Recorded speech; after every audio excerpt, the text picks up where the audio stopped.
We have in our studio, as we do every Thursday, Professor Jack Breslin, the emperor of mass communications and ethics at Iona College, but he has brought with him two young, smarter, and better-looking people than he is. But first, let's say good morning to Professor Breslin so he can introduce us. Good morning, Professor Good morning, Breslin. Bob. And what's a minion? I haven't figured that one out yet. Did I say? Oh, minion. You introduced them on the way over. You know, I was going to my minions. Minions meaning that they, do you remember, Beckett, they wear your uniform and they have your ear. Okay, that's fine. All All right, right, two of our finer students here. They'll introduce themselves and tell them all about them, who are very interested in what's going on in the presidential race and very interested in journalism and their studies. And someday you're going to brag that they were on your show. That's right. And let's start with the young lady. Who is she? Hi, my name is Christina. I'm studying mass communications with concentration in public relations at Iona. Oh, no,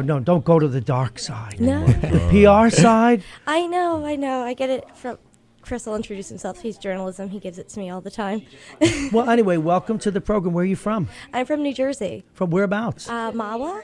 Oh, I know Mawa. It's up north. Excuse us. Right on the Tony border there. Mawa. That's up north. Right by the freeway. And who is this young man? My name is Chris Eberhart. I am a double major in journalism and criminal justice with a minor in political science. Okay, what do you do in your spare time? Read. Chris, and one more time, your first name again? Christina. Christine, I should know. And It's my Chris daughter's does name. work with Patch.com quite a bit. He was our first Iona student to have a national story on Patch. Okay, so we'll start with Chris. Chris, two questions. How do you feel about the process that is involved in electing a president? Number one, and number two, the journalists' reactions to it and the way we manage it in the media. Right now, there's always ways to improve on it, on the exact process of it. I feel like people, especially the younger generation, my generation, this is our first time voting, and people aren't always apt to vote because they feel like their vote doesn't count. There's a couple of my friends that said that they won't, but I personally will. What about the process? How do you feel about the process, the veracity, the honesty of the both the press and the candidates? They left just a minute ago. Well, right now, I think the media doesn't always cover the way that we should be covering it. I feel like a lot of the articles that I see are more about, it's like a horse race, and it's like, oh, who's winning in the polls now? I wish they would talk more about what each candidate represents.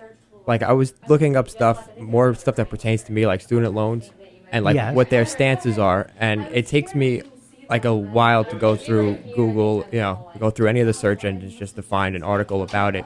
And all I see are, Romney and Obama are neck and neck. Now, what about the veracity of what you read on the web? Have you learned to trust, not trust, be cynical? Tell us.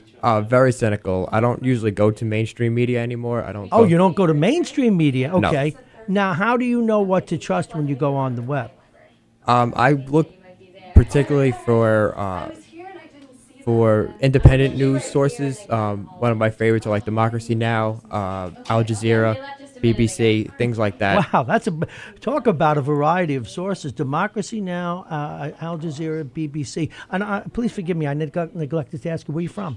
New Rochelle. From New Rochelle. Oh, that's wonderful. No knock to Christina. We go to Christina now. I'm here with Professor Jack Breslin. I have Christina and Chris, two students. We're talking about mass communications and ethics and politics. And, this other guy's going to be a cop, too. He's going to be everything. Christina, how do you feel about the electoral process we're using and the way the media is covering the election?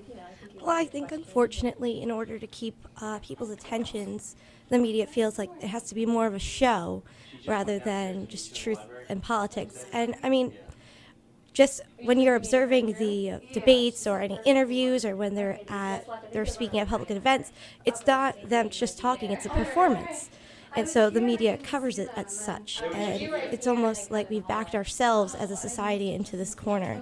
So I do like to watch them, though, because I think you can interpret it in different ways as an individual. So I will go to mainstream media just to see the videos of the candidates actually talking. And now, how did you interpret or how did you view the debate last week? I had a lot of fun interpreting that. It was very different than what I thought it was going to be. The last time I saw Mitt Romney on television, he looked just down and sad and worn out, and he came back as a completely different person in this debate. I was not expecting it. Apparently Chris Christie was, but I was absolutely not. He was vivacious, arrogant, if anything. He just stared at Obama. How did that make you feel? Good, actually. I like it when people compete. I don't like to see. I like the fact that it's becoming more of a close election. It gives me a reason to vote. And Obama, he wasn't there.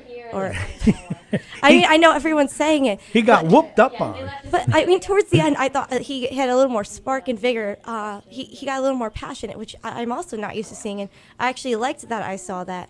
Because normally I just see him as cool, calm, and collected. He's got his speech and his prompter, and yeah, he's really good at it. But anyone could be good at it with practice. Like, I really got to see a truthful That side. voice you are listening to, Christina, she is a student at Iona College, as is Chris. To her right, they are students in Professor Jack Breslin's Mass Communications and Ethics class. Now, Oh, no. They graduated from my class, right? They are only subjected to one class with me in law and ethics. Now, if they choose, they can get themselves tortured in a couple of more. But Well, just why law don't and you do ethics. that? Now, a question for both of you, and I'll go back to Chris from New Rochelle. Chris, I'm always amused that the title of his department, his class, is Mass Communications and Ethics. How ethical do you feel our candidates are in the pursuit of office?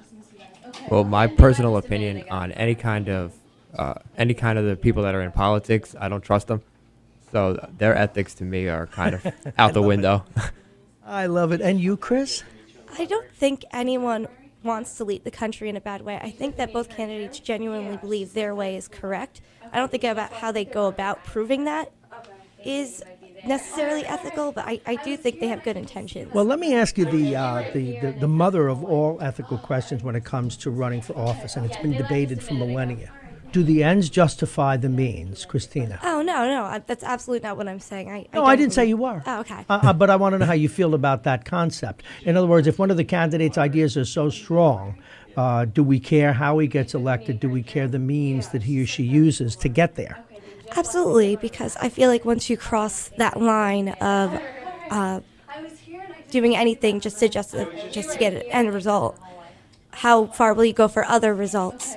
And especially as president, you've got a lot of power in your hands, and you need to handle that very wisely, and you don't want to just... Shut up, these red professors. I'm just saying that as a joke. And you, Chris? No, I don't. I don't like being lied to.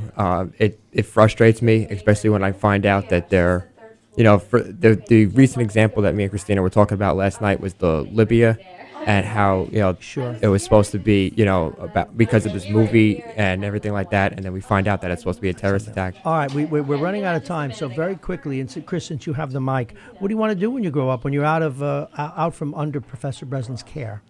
Right, journalism, writing. I want to be a crime reporter. Okay, good. Come and intern at the radio station as soon as you can, and I'm not kidding.